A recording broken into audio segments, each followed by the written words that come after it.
नमस्कार दोस्तों, कैसे हैं आप लोग। उम्मीद करता हूँ अच्छे होंगे। दोस्तों पिछले तीन वीडियो में हमने नदी तंत्र के बारे में पढ़ा। नदियों का उद्गम कहाँ से है, नदी का प्रवाह कहाँ से है, नदियों की लंबाई कितनी है, प्रमुख नदियाँ कौन सी है, दक्षिण भारत की 2 प्रमुख नदियों के बारे में पढ़ा, उद्गम के बारे में पढ़ा। आज एक और प्राकृतिक संसाधन के बारे में बात करते हैं, वर्षा। वर्षा हमारे देश में बहुत ही महत्वपूर्ण स्थान रखती है। हमारा देश आपको पता ही है कि सिंचाई के लिए जल की आवश्यकता होती है। प्रायद्वीपीय भारत में जो नदियां हैं वो भी वर्षा के जल पे ही निर्भर होती हैं। मैंने आपको बताया था सदानीरा और बरसाती नदियों के बारे में। तो बरसाती नदियां वर्षा के जल पे निर्भर करती हैं। हमारा देश एक मानसूनी जलवायु वाला देश है। मानसून जो है वो अरबी भाषा का शब्द है। अब हमारे देश में थोड़ी सी मैं आपको एक प्रस्तावना दे देता हूं, पहले वो समझ लीजिए। वर्षा 2 हवाओं से होती है, एक दक्षिणी पश्चिमी मानसून और एक उत्तरी पूर्वी मानसून। तो जो उत्तरी पूर्वी मानसून होता है वो आपका शीत ऋतु में वर्षा करता है, और जो दक्षिणी पश्चिमी मानसून होता है वो ग्रीष्म ऋतु में वर्षा करता है। तो जो ग्रीष्म ऋतु वाली वर्षा होती है वो मेनली वही मानसून कहा जाता है, और वही किसानों के लिए ज्यादा लाभदायक है। पर ऐसा नहीं है कि शीत ऋतु वाली वर्षा का कोई रोल नहीं है। शीत ऋतु वाली वर्षा का भी रोल है। इसको जानने से पहले जो शीत ऋतु वाली वर्षा होती है उसमें हिमालय का क्या रोल है वो मैं आपको बताता हूँ। हमारे देश में कर्क रेखा नहीं, हिमालय जलवायु विभाजक का रूप निभाती है। कैसे? जो ध्रुवीय हवाएं चलती हैं चीन के और उत्तर से, और चीन में वो 6 से 12 किलोमीटर की ऊंचाई पर बहती है। और आपको पता है, और मैंने आपको बताया भी है, कि जो हिमालय पे जो चोटियां हैं वो 6000 से ऊपर की हैं, 6000 मीटर से ऊपर की हैं। तो उसमें से कुछ ही हवाएं भारत में प्रवेश कर पाती हैं, जिनकी वजह से फिर आगे जो वर्षा होती है, पहाड़ों पे जो वर्षा होती है वो बर्फबारी के रूप में होती है, और मैदानी क्षेत्रों में जो थोड़ी बहुत वर्षा होती है वो बूंदों के रूप में होती है। पर ठंडी उस हिसाब से नहीं पड़ पाती है जिस हिसाब से ध्रुवीय क्षेत्रों में पड़ती है। तो इस हिसाब से हिमालय जलवायु विभाजक का रोल निभाता है। दक्षिणी पश्चिमी मानसून लगभग आपका पूरे भारत में वर्षा करता है। एक क्षेत्र ऐसा है जो सूखाग्रस्त है, राजस्थान। क्यों है वो मैं आपको समझाऊंगा कि क्यों मानसूनी हवाएं वहां पे वर्षा नहीं कर पाती। सबसे ज्यादा समय तक वर्षा किस क्षेत्र में होती है, और सबसे ज्यादा वर्षा कहाँ पे होती है ये भी मैं बताऊंगा आपको। और किन किन क्षेत्रों में परीक्षा के दृष्टिगत पूछा जाता है, ये सारी चीजें मैं आपको बताऊंगा। और मैं कोशिश करूंगा कि आज की वीडियो में इसे खत्म कर दूं, फिर आगे मैं परियोजनाएं पढ़ाऊं। इसको ज्यादा लंबा नहीं ले जाऊंगा, क्योंकि आपकी परीक्षा के दृष्टिगत, सीटेट या टेट की परीक्षा के दृष्टिगत उतना ही मैं बताना चाहता हूँ। बाकी वर्षा भी बहुत बृहद है, इसे अगर हम पढ़ेंगे तो 3-4 वीडियो लग जाएगा, लेकिन वो आपकी परीक्षा के दृष्टिगत महत्वपूर्ण नहीं है। वो अगर आप सिविल सर्विसेज में जाते हैं तो उसके लिए महत्वपूर्ण है। आज मैंने बोर्ड पे थोड़ा कम लिखा है, आपको नोट्स चाहिए होगा तो उसके लिए आप हमारे टेलीग्राम चैनल पे आइएगा, क्योंकि क्रियाविधि समझानी थी। तो आपका अगर कॉन्सेप्ट सही हो जाएगा तो आप किसी भी तरह का प्रश्न बनेगा आप आराम से कर लीजिएगा। इसलिए मैंने नक्शा बनाया है, मानचित्र भारत का बनाया है, जो आपको आसानी से समझने में सहयोग करेगा। क्योंकि मानचित्र से आप समझ लीजिएगा तो आप अपनी भाषा में भी, अगर लिखित परीक्षा है, जैसे अब उत्तर प्रदेश में शिक्षक भर्ती के लिए एक लिखित परीक्षा भी होने लगी है, वो पैटर्न उसका बदलता रहता है, ऑप्शनल होता है, लिखित होता है। तो अगर लिखित होगा तो आपके पास जवाब देने के लिए शब्दों का भंडार हो जाएगा, ज्ञान भी रहेगा। तो आइए आज हम डिस्कस करते हैं कि क्या हमें पढ़ना है। सबसे पहले तो मैंने आपको बताया भारत एक मानसूनी जलवायु वाला देश है। मानसून जो है अरबी भाषा का शब्द है, मौसम इसका शाब्दिक अर्थ है। मैंने आपको बताया 2 हवाओं से वर्षा होती है, उत्तरी पूर्वी मानसून और दक्षिणी पश्चिमी मानसून। सबसे पहले हम उत्तरी पूर्वी मानसून समझते हैं। इससे जो वर्षा होती है वो शीत ऋतु में होती है। उत्तरी पूर्वी मानसून में मित्रों 2 तरह की हवाएं चलती हैं, एक तो होता है पश्चिमी विक्षोभ और एक उत्तरी पूर्वी मानसून। सबसे पहले पश्चिमी विक्षोभ समझते हैं, ठीक है। पश्चिमी विक्षोभ जैसे नाम से ही पता चल रहा है पश्चिम, तो यहाँ पे भारत के पश्चिम में इस तरफ कहीं पे भूमध्य सागर है। भूमध्य सागर में एक शीतोष्ण चक्रवात उठता है, ठीक है, और वो आपका पूर्व की तरफ प्रवाहित होता है। भूमध्य सागर में शीतोष्ण चक्रवात उठता है, पूर्व की तरफ प्रवाहित होता है, इधर पाकिस्तान होते हुए भारत में प्रवेश करता है। इससे जो इन पहाड़ों पे जो वर्षा होती है वो बर्फबारी कही जाती है, हिमपात कहा जाता है, बर्फ के रूप में होता है। और मैदानी क्षेत्र में इधर दिल्ली तक होती है वर्षा, और पश्चिमी उत्तर प्रदेश में थोड़ी बहुत हो जाती है।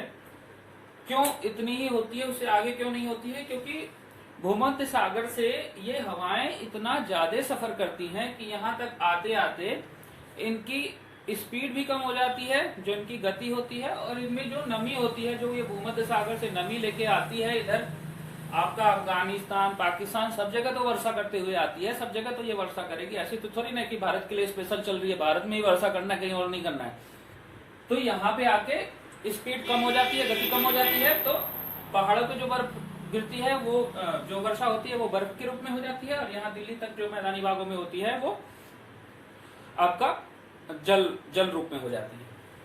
तो ये तो एक पश्चिमी विक्षोभ का हो गया। अब पश्चिमी विक्षोभ में आपका प्रश्न बन सकता है कि कहाँ से उठता है? भूमध्य सागर से। किन किन को देशों में वर्षा करती है? अफगानिस्तान, और आप मानचित्र देख लीजिएगा कौन कौन से देश पड़ते हैं, अफगानिस्तान, पाकिस्तान, भारत का उत्तरी हिस्सा और कुछ मैदानी भाग। पश्चिमी विक्षोभ कैसा चक्रवात है? एक शीतोष्ण चक्रवात है, क्योंकि यहाँ से ये ठंडी हवाएं लेके आता है, ठंडी हवाओं के साथ, और ठंडा जल लेके आता है। ठीक। उत्तरी पूर्वी मानसून की क्रियाविधि पढ़ते हैं। मैंने अभी आपको प्रस्तावना में बताया कि हिमालय के उत्तर से जो ध्रुवीय हवाएं चलती हैं, ऊंचाई के कारण कुछ ही हवाएं आ पाती हैं। जो ये हवाएं आती हैं उसमें नमी की ज्यादा मात्रा नहीं होती है, और ये स्थल खंड के ऊपर से बहती हैं, तो थोड़ा बहुत ही इन क्षेत्रों में, उत्तर प्रदेश के मैदानी क्षेत्रों में थोड़ा बहुत, और बिहार में थोड़ा बहुत वर्षा कर पाती है। उसी समय रवि का सीजन चल रहा होता है, रवि फसल का मौसम होता है, गेहूं वगैरह की बुआई होती है, तो थोड़ी बहुत वर्षा होती है, वो किसानों के लिए लाभकारी होती है। बोलते हैं कि इतने में हो गया, अब तो हमें अलग से सिंचाई नहीं करनी पड़ेगी। पर यही हवाएं जब इधर पूर्वोत्तर भारत से बहती हैं यहाँ से, और ये बंगाल की खाड़ी के ऊपर से जब गुजरती हैं, तो ये नमी की मात्रा अपने साथ ले लेती हैं, ठीक है। और नमी की मात्रा लेकर इधर तमिलनाडु में एक तट है कोरोमंडल तट, पूर्वी घाट का कोरोमंडल तट, यहाँ पर वर्षा करती है और अच्छी मात्रा में वर्षा करती है। आपको याद हो तो मैंने आपको बताया था कि कावेरी नदी दक्षिण भारत की एकमात्र ऐसी नदी है जिसमें कभी भी जल खत्म नहीं होता है। वो क्यों? क्योंकि कावेरी नदी की घाटी यही कोरोमंडल तट के पास है, और शीत ऋतु में भी यहाँ पे वर्षा मिलती है, इस वजह से जल समाप्त नहीं होता। ये कॉन्सेप्ट अब आपका क्लियर हो जाना चाहिए। मैंने पिछले वीडियो में बताया था, अगर आज आप पहली बार मेरा वीडियो देख रहे हैं तो आपको इस चीज को जानने के लिए कि मैं ये क्यों ज्यादा नोटिस करके बता रहा हूँ, आप पिछले वीडियो देख लीजिए। मैंने बताया था कावेरी नदी में कभी भी जल समाप्त नहीं होता। वो इसी वजह से होता है कि उत्तरी पूर्वी मानसून ये बंगाल की खाड़ी से जब होके तमिलनाडु के कोरोमंडल तट पे आता है, तो यहाँ पे अच्छी खासी वर्षा करता है, इधर भी करता है, उड़ीसा और आंध्र प्रदेश में। क्लियर हो गया? ये इतना क्लियर होना चाहिए आपको। और ये परीक्षा के दृष्टिगत भी है कि कावेरी नदी में जल क्यों समाप्त नहीं होता, शीत ऋतु में वहां पे वर्षा कैसे होती है, उत्तरी पूर्वी मानसून से। ये तो हो गया आपका इसका क्लियर। अब हम पढ़ते हैं ग्रीष्म ऋतु के बारे में। हमारे देश में 90% वर्षा इसी दक्षिणी पश्चिमी मानसून से ही होती है। इससे जो ग्रीष्म ऋतु में जो मानसून आता है आपका जून से शुरू होके और सितंबर तक चलता है। अच्छा, ये मैं बताया हूँ नहीं बताया हूँ, उत्तरी पूर्वी मानसून का जो समय होता है वो दिसंबर आखिरी सप्ताह से मार्च तक होता है, 22 मार्च तक, 22 मार्च तक मान के चलते हैं इसको उत्तरी पूर्वी मानसून का समय। इसी बीच में ये शीत ऋतु वाला मौसम चलता रहता है और ये हवाएं उसी समय बहती हैं और ये बारिश भी उसी समय होता है। अब दक्षिणी पश्चिमी मानसून के बारे में पढ़ते हैं। दक्षिणी पश्चिमी मानसून आपका ये देखिए हिंद महासागर है, अरब सागर है और बंगाल की खाड़ी, ये दो तरफ से भारत में प्रवेश करता है, एक तो यहां से और एक यहां से, इस तरह से, ठीक है। ये भी तो दक्षिण का हिस्सा है, इधर से यहां से बहते हुए इधर से प्रवेश करता है और एक यहां से प्रवेश करता है। सबसे पहले हम यहां वाला हिस्सा देखते हैं।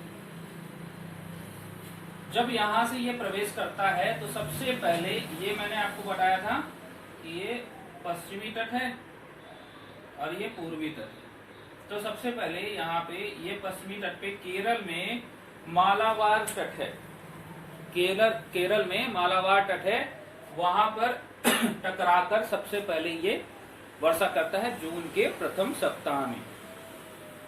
प्रश्न के दृष्टिगत सबसे पहले वर्षा दक्षिणी पश्चिमी मानसून से सबसे पहली वर्षा कहाँ होती है? केरल में मालाबार तट पे। दूसरा, सबसे अधिक समय तक वर्षा कहाँ पे होती है? केरल के मालाबार तट पे। क्यों? क्योंकि सबसे पहले यहाँ शुरू होता है और जब आखिरी होगा तब भी तो यहाँ होते रहेगा। बाकी देश में तो इसके बाद पहुंचेगा, लेकिन यहाँ तो हमेशा होता रहेगा, इसलिए सबसे अधिक समय तक मानसून से वर्षा यहाँ पे होती है। बाकी फिर इन पूरे तटों पर वर्षा होती है। यहाँ पे एक दो अपवाद भी हैं, क्योंकि मैंने आपको बताया था ये प्रायद्वीपीय पठार है, ये हिस्सा प्रायद्वीपीय पठार का है, ठीक है। तो महाराष्ट्र में एक क्षेत्र है विदर्भ का, अक्सर न्यूज में रहता है, विदर्भ में वर्षा नहीं होती है। क्यों? विदर्भ सूखाग्रस्त क्षेत्र है। क्यों? क्योंकि यहां से जो हवाएं उठती हैं, बारिश की क्रियाविधि देखिए कैसी है। बारिश की क्रियाविधि है कि हवाएं ये चली, ये तट है, तट मतलब पठार, ऊंचा क्षेत्र है, हवाएं इनसे ऐसे टकराती हैं और ऊपर की तरफ उठती हैं। ये जो हवाएं बहती हैं, यहाँ पे सागर है तो ये अपने साथ नमी लेके बहती हैं, तो ऊंचे स्थान पठार से टकराई, ऊपर की तरफ उठी, ऊपर की तरफ उठती हैं तो ये हवाएं ठंडी होने लगती हैं, इसमें ठंडी होने लगती हैं हवाएं। तो ये जब ठंडी होने लगती हैं और ऊंचाई पे जाने के बाद फिर ये बारिश की बूंदों में बरस जाती है।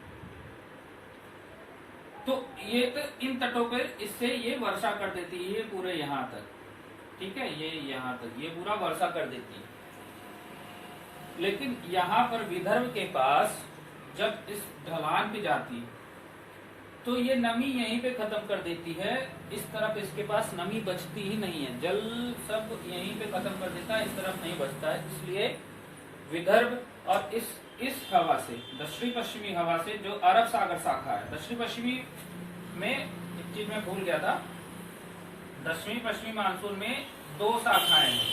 एक अरब सागर शाखा, मतलब दो तरह की हवा बहती है, एक अरब सागर वाली, एक बंगाल की खाड़ी वाली, ठीक है। तो जो ये अरब सागर शाखा है वो विदर्भ में बारिश नहीं कर पाता है, इस वजह से विदर्भ सूखाग्रस्त रहता है। और चूंकि अब यहाँ से ये ढलान से फिर हवाएं इधर प्रवेश करती हैं, और मैंने आपको बताया नमी कम हो जाती है, तो ये हवाएं यहाँ पे भी बारिश नहीं कर पाती। और यहाँ पे बारिश कैसे होती है? इन हवाओं से होती है, उत्तरी पूर्वी वालों से, वो मैंने आपको बताया, ठीक है। अब ये हो गया दक्षिणी पश्चिमी मानसून से। गिरी पहाड़ी में, गुजरात भी एक सूखाग्रस्त राज्य है, वहां पे इतनी वर्षा नहीं होती, पर गिरी पहाड़ी पर भी इससे वर्षा होती है, इसलिए यहाँ पर, आप गिरी के जंगलों के बारे में आपने पढ़ा होगा, इसलिए यहाँ पे हरियाली रहती है। अब ये जब मानसून यहाँ से ऊपर उठता है तो राजस्थान में अरावली पर्वत श्रृंखला है। अब राजस्थान में बारिश क्यों नहीं होती इसके बारे में हम पढ़ेंगे। तो अरावली पर्वत श्रृंखला है और ये हवाएं इस पर्वत श्रृंखला के समानांतर गुजर जाती, समानांतर बह जाती। जब टकराएंगी नहीं तो बारिश होगा नहीं, ठीक। तो ये समानांतर गुजर जाती हैं, इसलिए यहीं पे जो थोड़ी बहुत अगर वर्षा हुई तो हुई, नहीं तो ये वर्षा रहित रह जाता है। इसके इधर राजस्थान के बाकी हिस्सों में वर्षा नहीं हो पाती। ये तो अरब सागर शाखा की बात हो गई। अब हम बंगाल खाड़ी शाखा की बात करते हैं। ये दक्षिणी पश्चिमी मानसून की बंगाल खाड़ी शाखा की बात करते हैं। और जब बंगाल खाड़ी शाखा है वो आपकी यहाँ से प्रवेश करती है और गारो खासी में वर्षा करती है। गारो खासी वाली हवाओं से मैदानी भागों में वर्षा होती है और धीरे धीरे इन हवाओं की गति भी जब ये पश्चिम की तरफ बढ़ती हैं तो कम होने लगती है और यहाँ पर जब अरावली पर्वत तक पहुँचती हैं तो गति एकदम कम हो जाती है और नमी भी लगभग समाप्त हो जाती है। तो यहीं पे ये टकराकर अगर थोड़ी बहुत वर्षा कर पाती हैं तो करती हैं, नहीं तो इसके इस तरफ और पश्चिम में नहीं जा पाती और राजस्थान वर्षा के बिना रह जाता है। इसी वजह से राजस्थान एक सूखाग्रस्त राज्य है। दक्षिण पश्चिम मानसून राजस्थान में वर्षा नहीं कर पाता। अब दक्षिण पश्चिम मानसून की बंगाल की खाड़ी शाखा से जो वार्षिक वर्षा का ये दर्ज वो है, पैरामीटर है, वो ये है। कोलकाता में 150 सेंटीमीटर वार्षिक वर्षा होती है, पटना में 100 सेंटीमीटर, प्रयागराज में 76 और दिल्ली में 56। ये परीक्षा की दृष्टिगत पूछा जाता है, इसलिए मैंने यहाँ पे नोट कर दिया है। और ये पूर्व से पश्चिम की तरफ देखिए आप, जैसे जैसे नमी खत्म होती जाती है, हवा की स्पीड कम होते जाती है, वैसे वैसे ये वर्षा भी कम होते जाती है, ठीक है। अब परीक्षा की दृष्टिगत कुछ पूछे जाने वाले प्रश्न, सबसे ज्यादा वर्षा कहाँ पे होती है? चेरापूंजी के पास मासिन राम एक जगह है, सर्वाधिक वर्षा वाला क्षेत्र मासिन राम जगह है। 1080 सेंटीमीटर वार्षिक वर्षा होती है यहाँ पे। और मालाबार तट पे जो सबसे अधिक समय तक वर्षा होती है, मालाबार तट, ये केरल वाला मालाबार तट जो है, जहाँ पे सबसे ज्यादा वर्षा होती है, वहां पर भी सबसे ज्यादा नहीं, सबसे अधिक समय तक वर्षा होती है। वहां पे भी सिर्फ 250 सेंटीमीटर तक की वर्षा होती है वार्षिक। उससे ये चेरापूंजी वाला मासिन राम जो जगह है, यहाँ पर बहुत ज्यादा वर्षा होती है। और ये परीक्षाओं में पूछा जाता है, बहुत सारे परीक्षाओं में पूछा जाता है कि सबसे ज्यादा वर्षा कहाँ पे होती है। तो सबसे अधिक समय तक यहाँ पर और सबसे ज्यादा यहाँ पर। वर्षा के लिए इतना बहुत है। मेन पूछा जाता है हवाओं के बारे में, परीक्षा में अगर पूछा जाएगा तो हवाओं के बारे में पूछा जाता है। आपके सिलेबस में भी हवाओं और वर्षा के बारे में लिखा है। तो मुख्यतः हवाओं के बारे में पूछा जाता है, किन हवाओं से वर्षा होती है, कब कब वर्षा होती है। मैंने बता दिया राजस्थान में वर्षा क्यों नहीं होती है, राजस्थान एक सूखाग्रस्त राज्य क्यों है, क्योंकि ये हवा जो अरब सागर शाखा है, दक्षिण पश्चिम मानसून की अरब सागर शाखा, इसके समानांतर निकल जाती है।